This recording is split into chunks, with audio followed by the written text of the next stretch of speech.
Coming to you from the greatest city in the world, this is the #1 showbiz podcast. It's Talk for Two. Here's your host, Matt Bailey. Thank you, Mr. Announcer Man. That's Gary Owen, our announcer. Now, today's a really cool day because we have a really cool guest. But first, we have some housekeeping to do. In addition to our usual shout-out to Axtel Expressions and the Tangent Bound Network.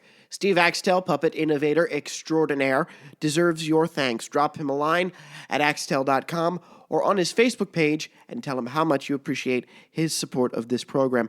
Now that I think about it, do the same for Mark at tangentboundnetwork.com. If not for him, you wouldn't even be able to hear me. We are on his servers, all right? Plus, I want to tell you about a very special event in October. You saw me post in all of the groups yesterday about the Week of 100. 5 days of iconic guests. Stay tuned for a big announcement about our 100th week after the interview today, okay? Now, speaking of Week of 100 and all of this, I did some recording for some interviews this week, and it just so happened that my annual, biannual, semi-annual, I don't know which one, it happens twice a year, whichever one happens twice a year, the semi-annual sinus infection that means the seasons are changing decided to hit me while we were doing 2 episodes and while we're recording today, so forgive me if I sound a little nasally, but I think by October, with those interviews recorded, they'll be mixed in, you won't be able to tell the difference. Now, another thing with housekeeping before we get to it today, I have an update from Lachlan Werner from England. He'd like all Talk for Two listeners to head over to novel.com and lulu.com and download his book, and it's a collection of poems and short stories called Summer Shorts. It's a book. Let me reiterate, it's a book. I mean, this kid's a teenager, and he wrote a book of his work. I think this is the kind of creativity we need to support. He is when we had him on last year, or earlier this year, I can't remember, they all kind of, with the semesters, kind of blend together, but I'm telling you, I have not forgotten his interview because he's very articulate and he's very, very smart. So check that out, and check out his web series, Dummy Days, on YouTube, and they will actually, Lachlan said he'll be airing the final episode of that. Again, that's on YouTube. I'm telling you, this kid is gonna be like Paul Zerton in like 10 years, if even, okay? Now, here's a question. On to our interview for today. How much do you really know about the Vent Haven Museum, the world's only ventriloquist museum? However much you think you know, it's not near enough to compete with the trivia and ventrilo facts in the head of Annie Roberts. She's the Vent Haven Convention's media rep and was once the curator of the museum. We had a truly fascinating conversation about all things Vent Haven at the 2015 convention. Here now to talk about keeping the museum all in the family, our interview with Annie Roberts. Well, we are back here again today at the Vent Haven Convention 2015. I'm Matt Bailey, and I'm sitting here with Annie Roberts, the media coordinator for the convention. What's your title at the museum? I'm on the board of directors. That's wonderful. One of the board of director members. How are you? I'm fantastic. Oh, welcome. It's been a great week. Thank you so much. It has. Thank you. It's winding down today, which is the sad part. They always start late on a Saturday. Mm-hmm. So let's get started. Speaking to the museum, which is what the convention supports, W.S. Berger and that whole history, why a museum on ventriloquism? He was a fascinating man. He was actually a businessman. He was not a ventriloquist. He was a Cincinnati native, but his father was a Shakespearean actor, and he always had a fascination with magic and ventriloquism and mentalism and all these different kinds of things. And so when he was on a business trip in New York in 1910, he passed by a magic shop window and he saw a figure in there. And on a whim, he bought it. And this is Tommy Baloney, and he's in the collection. Oh, cool. But he didn't, I guess that was, 1910. Put him in a trunk and didn't do anything with him for a long time. And then in the 30s, he was having a Christmas party and got Tommy Baloney out and did some amateur performing at the Christmas party and thought that was kind of fun. So then he started, initially his collecting was books. He was looking for books on ventriloquism all over the world. And he got a set of figures from the great Renard, got his whole collection, which included the farmer, the farmer's wife, Jasper. Jasper's one of the most fascinating figures in the collection because the head was made by the Macs, but the body was made by McElroy's. Wow. Because he came in the 30s. Anyway, so the Renard figures sort of prompted him to, and so then he started buying figures. And it was a hobby for him for a while, but he retired from his business. He worked for the Cambridge Tile Company in Cincinnati in 1947. And this hobby then became like his full-time job. He, in 1950, he became the president of the International Brotherhood of Ventriloquists, the IBV, and took over publishing The Oracle. So for the next 10 years, he published the magazine that was like the centerpiece of the ventriloquist world and continued to collect. I guess by the 1950s, he was a serious collector and corresponded with people from all over the world.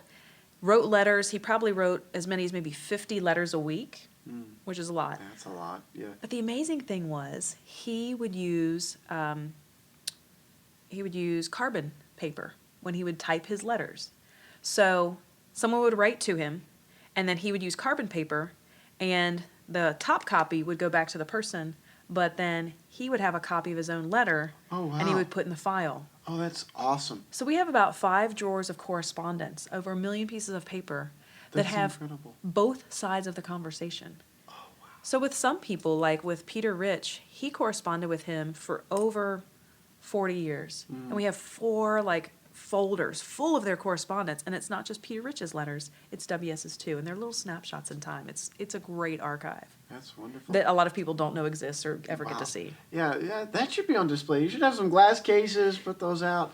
That's wonderful. That's really cool. Yeah. Now, the museum has just grown. How many buildings do you have now? Well, we have 4, which we've had for a long time, but we have over 800 figures. I think we're up to 850. And when W.S. Berger died in 1972, he was at about 500.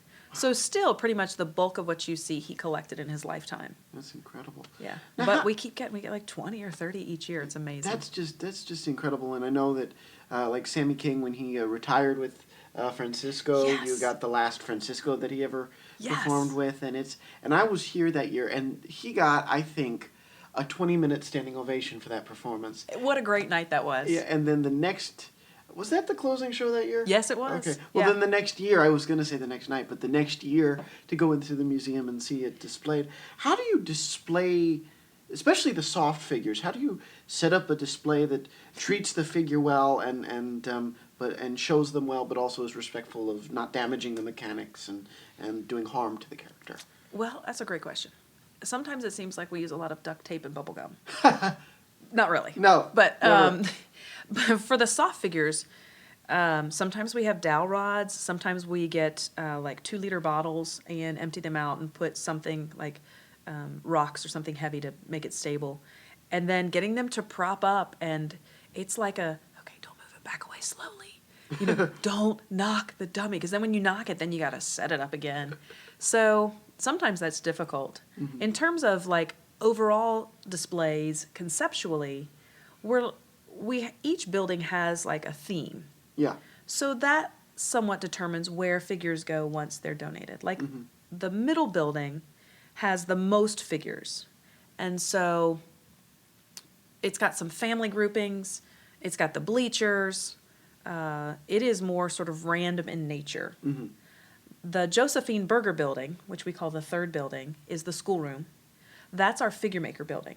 So if we already have, we have Mac and Marshall, Frank Marshall on one side, and then the other side is by rows. So we have the Insel figures, we have the McElroy figures, we have the, who's in the next row? The Pinksy figures. And so we've got them grouped by maker. We've got a soft figure display. So if a figure comes in and matches those categories, or is a significant piece of a figure maker's work, it might go in there. That's incredible. And then Wow. the W.S. Berger building, what we call building number 1, the one that's circular, Yes. those are the more significant pieces in the collection, but it's also in chronological order. So it starts with W.S.'s favorite figures, Skinny Hamilton, Jocko the Monkey. The convention mascot. Yes, McElroy figure, awesome figure. What year was he brought over? What year? I know there was a year he was brought back over. I'm so bad with dates. A while ago. It was in the 2000s, maybe the mid 2000s. Yeah. Lisa and I did a figure maker lecture. Yes. So we brought one piece from the collection that was representative of each of the makers. So we brought a character called Mickey Finn that represented the Max. We brought Stony Broke, I believe, who represented Frank Marshall. And then we brought Jocko, but we kept Jocko backstage. Yeah. And we were going to let Jeff, Jeff was helping us with this, Jeff Dunham. And the funny thing was, when he had Mickey Finn, the Mac figure, Mickey Finn's arms are stuffed with hay. Yeah. Because he was made like in the early 1900s. And so Jeff made a joke about him being allergic to himself. And so that has become his nickname. Whenever we're talking about figures, Lisa will always say, something about, next to allergic to myself. But when Jeff came out with Jocko, from behind the curtain, there was this collective gasp. Because he had not been out of the collection. And he's such a stunning figure. The red, beautiful. Yes, and so that was very exciting. Yeah, I love the museum. Every time I go over, Hidden Treasures, you find it. It's I did the museum at Midnight Tour last year with Jeff, and Darren Carr had won it and took me and Benny and some other people, and it's just so cool to see. And if you don't get to come to a convention, but you're passing through Kentucky, and you got to go to the museum. Make an appointment, call and set it up. Now, how did you get personally involved in the museum? Well, this is an interesting story. I figured it would be. Yes. Anytime anybody gets involved in curating something with ventriloquism, it has to be an interesting story. Right. Very serendipitous sometimes. W.S. Berger, as he got older, he had one son, he had one grandson, and they both died. And he was concerned about his collection. What's going to happen to my collection? And he really thought that people would come in and say, well, I'm going to buy Jocko, and I'm going to buy piecemeal, and then it would be dispersed after he had spent all this time gathering all these things together. So, and that's the awesomeness of the collection, is just all these figures that represent all this history. It's like people who aren't ventriloquists come in and say, wow, this has been around for a long time. It's like, yes, it has. So he contacted his lawyer, and at the time, that was my dad. And so W.S. Berger was one of my dad's first clients. Wow. So it's really fun to go back and look at the correspondence when he talks about a young John Brooking and how my dad was trying to, build a clientele as a corporate lawyer. Yeah. And so W.S. said that he got back to him quickly. And anyway, so my dad helped him set it up as a private museum so that when W.S. died, it's a corporation, it would go on. But the museum, for a long time, operated on pretty limited funds. So we had a curator, but there wasn't money for any kind of paid staff. Yeah. So the first curator served her term, and then she decided to move on, and he brought in my aunt, Dorothy Malure, who was the curator for a while. And so when I was 10, it was like, okay, you got to help out. So I was a dummy cleaner. I was a gopher at the convention. One of my first jobs was answering the telephones to give information about the Saturday night show. So I just have been around the collection, because of my dad. That's awesome. So then when Dorothy was interested in retiring, I had graduated from college and I was a school teacher, which is a perfect fit for the museum because you're off in the summer times. A teacher gives a good tour. It's like a different kind of classroom. So I took over as the curator for a while. Wow, that's great. And Alicia's the curator. Yes, we met at the tire store. And you're like, what? How do you get to become curator at the museum? Yes. We were teachers together. Wow. And then she became a stay-at-home mom, and we hadn't seen each other in a couple of years. And we ran into each other at the tire store, and I was looking to find a replacement. And she said, what are you doing? And I said, well, I'm building a house, but I got to find someone to take over my job. And she said, well, what job is that? I said, well, I'm a curator at the Ventriloquist Museum. She said, what's that all about? And then the rest is history, as they say. Now, how did the convention and all of that stuff with the museum, how did the convention come to be a support for the museum? Well, once the museum officially opened in 1973, W.S. Berger was gone, and now we were sort of on our own.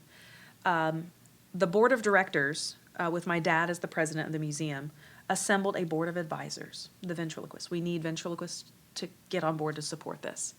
And Jimmy Nelson said, I think we ought to have a convention. And so the advisors and the directors said, okay. So in 1974, they had a small gathering to sort of test it out. And then so I guess 74, was 74 the first or 75? Anyway, then the next year it became, okay, we're really going to do this thing. It had to be 75 because next year's 40. Yes, but we took 2 years off. Oh, okay. But math, I'm horrible. I know. I am too, so Okay. I should check my facts, but somewhere in the 70s. Somewhere in the mid-70s, we'll say. Yes. But you know who else was a supporter of the early conventions was Clinton Detweiler. Yes. Jimmy said we should have a convention, and Clinton Detweiler, who at the time was had the North American Association of Ventriloquists and was publishing his news events, he said, well, I will help promote the convention through my mailing list and news events. And it was a huge boost. Wow. And so that's because we decided that if we're going to have this ventriloquist museum, we need to get, the ventriloquists need to know about it, and this is their mecca. Yeah. And so we need to have a place for them to come back to every year. Yeah, that's wonderful. And I think it's wonderful that the museum puts it on, and that now that you have the funds to do it and to make back your money, and then to have it be a fundraiser on top of all of that is incredible. It does. And the generosity this year it's been overwhelming for me. It's going to make me tear up and get all verklempt. But I'm not a ventriloquist, but I have this passion for this collection that I can't explain to myself. Well, it's in your blood. It is. It's like I feel like a protective mother. Like no one's going to do anything to this museum, and it's going to go on, and I'm going to make sure of that. And the money that we raise at our dealer's table and the raffle and all of that, to me, ensures the stability of this collection for the next 4 generations or however long. I mean, it means that we're not going to close down. We're not going to be the Gene Autry Museum. No. That we will be there so that the people who are coming to the convention today, the ventriloquists who are performing today, their stories are going to get told. Yeah. And they're the ones that are going to be remembered. Yeah, and it's just, and I just love the atmosphere that this convention provides in order for that fundraising to happen, because you get to hear those stories, and then you get to talk to Jimmy Nelson. You get to talk to Jay's not here this year, but his name popped into my head, and then you go over and you see some of Jay's stuff. And, Yeah. And is there a Danny in the museum yet, or Farfel? There is, and yes. Awesome. Yes, the Farfel we've had for a long time. It's the stunt Farfel. Oh, cool. And then the Danny O'Day we got a couple of years ago. It was a backup Danny that Jimmy had made, and he looks wonderful. That's wonderful. So my point is that you get to go and just see these, and it's almost like the stories live in them. Mm-hmm. You get to hear them, but they don't click till you see it. Yeah. You see the other half, and it's just wonderful. I have 2 last questions for you. Mm-hmm. What's the most common misconception about figure makers? Oh, well, that's an interesting and question. the art of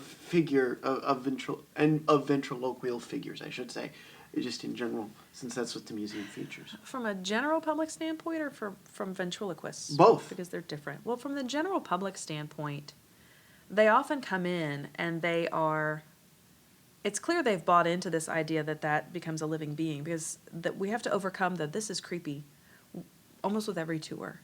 And it's like, well, right, because you feel like that, they're like, it could come to life. Well, yeah, someone brought it to life as a performance, but it's part of a comedy team. Yeah. So those are some misconceptions that we have to overcome.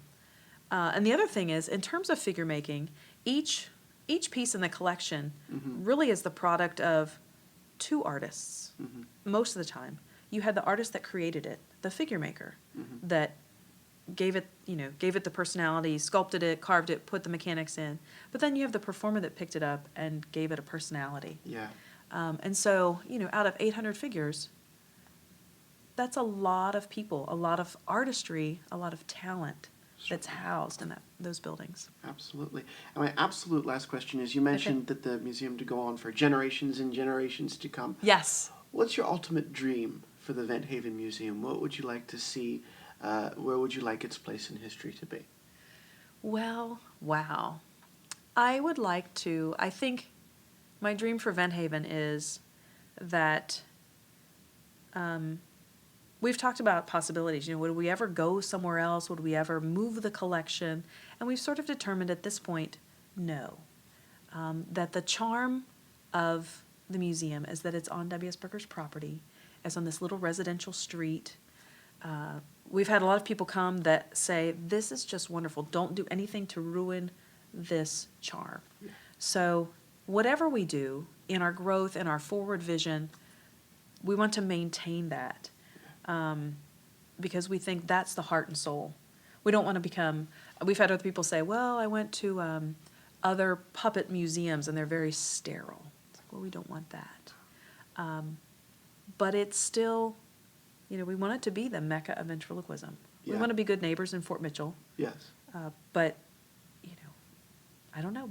We will keep growing, and our biggest problem now is where to put the dummies. We're really limited on space. Yeah. So I don't know. We look forward and think, okay. Well, that's a good problem to have. It is a good problem to have. It's a wonderful problem to have. But we would like to stay at 33 West Maple. So yes, and I hope you do. And now I do have the last question. There was another one in the back of my head that I was like, what is it? What is it? But you mentioned his name again, and it clicked in. If W.S. Burger were alive today, what would he say? What would he think? Oh, see, I think he would think that this is just amazing. He loved when people came to visit him. He would say, come, let me show you my fabulous collection. I think he would walk in and he would see all the dummies, and he would come up with cards and he numbered them, and the fact that everything is inventoried and our library is cataloged, I think he would just be like, this is great what you've done with my collection. And all the ventriloquists coming to the convention, I think that would just I think it would bring tears to his eyes, honestly, because for so many years he went to magic conventions. He went to the IBM, International Brotherhood of Magician conventions. And then the ventriloquist would be like a little small group, like, hey, we're the 10 ventriloquists out of all these magicians. Yeah. And so I think his dream always was for the ventriloquists to have their own convention. Mm-hmm. So I just think he would be tickled pink. I think so, too. Yeah. And I'm tickled pink that you sat down with me to talk about the museum and your involvement. Annie Roberts, thank you so much. Thank you, Matt. It's been wonderful. Thank you, Annie. What a delight. Can't wait to see you again at Vent Haven next year. And I know it's in good hands between you and Lisa and everybody over there in Kentucky. Now, on to the business I've been excited to tell you about. The reason I don't tell you up front is I want to give you something to look forward to past the interview, so I hope you haven't clicked away from your browser or put us away in iTunes just yet, because this is big. We will be hitting our 100th episode in October. To celebrate, we will be having an entire week of headlining entertainers, iconic performers. It's always such a problem for me to keep it in when I have somebody that I'm really, really overexcited about. But I'm doing my best to do that. They will be with us. They are performers from all varieties of performance. And I'm thrilled to announce that our first such episode on Monday, the traditional day, ramping up to 100, which will be on a special day, Friday of that week, will be with Terry Fader, but not just Terry Fader. It will be with Terry Fader and Steve Axtell. These two creative geniuses and frequent collaborators will be with us to talk about creativity and originality. How cool is that? They were two of our very first guests over 2 years ago, and I'm thrilled to have them in conversation together. Terry hasn't been on since he came on to talk about the Live in Concert DVD back in March of last year, so it's been over a year since we talked to him. So stay tuned over the coming weeks for even more huge announcements about our big Week of 100, including our 100th guest. And I think some of you may be able to guess who it is, just in terms of people I've wanted to have on the program, people who haven't been on the program. But this is really special that we didn't do this person yet. And I was intimidated for quite a while to do our 100th guest, the person who is our 100th guest, for quite a while. And I was finally convinced into doing it. And I said, you know what? This person is perfect for the episode 100th, and we invited this person on, and they agreed to do it. So I'm really, really, really excited. This is going to be a huge week. Terry and Steve kick it off, two friends, and I can't wait to see what happens. In the meantime, head over to talk.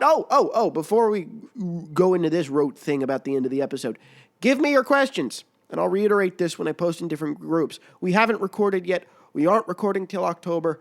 I have a line of thing. We're going to talk about creativity, originality, how they collaborate. But I want your questions. Two creative geniuses in the same room together. Give me your questions. This is a rarity that I get out ahead because I kind of don't like to jinx myself in terms of recording with people. But give me your questions, and it's been locked in, so we're definitely going to record. Knock on wood that it doesn't get moved. We're going to record, and we're going to have them in time for that week. So I want your questions. We'll be recording in about 2 weeks or so, okay? In the meantime, head over to talk4, spellout2.com for even more Talk for Two. Check out some of the awesome stuff we have for you in the Talk shop. We are now shipping our new DVD, Ventriloquism for Comedy Clubs. If you want to work comedy clubs as a vent, get this. Plus, we are taking orders for our very first official podcast t-shirt. I cannot order them until I have your orders. We don't keep stock because I live in a dorm room. Thank you to our season sponsors, the Tangent Bound Network, and to our season entertainment sponsor, Axtel Expressions. We talked about them both at the top and bottom of the show today because Steve will be here for week of 100, and I hope you'll check out their sites. You can find all you need to know about Talk for Two by going to our website, talk4, spellout2.com. Reach out by emailing talkfortwocast@gmail.com and find our group and like us on Facebook by searching for Talk for Two. The website's the only one with the numeral. Tweet us and about us using @ and hashtag Talk for Two. Signing off for Talk for Two, I'm Matt Bailey, reminding all you vents out there to keep talking for two. You can hear more show business interviews with the stars at talkfor2.com, where you'll also find one-of-a-kind products to improve your own show. That's talk4, TWO.com.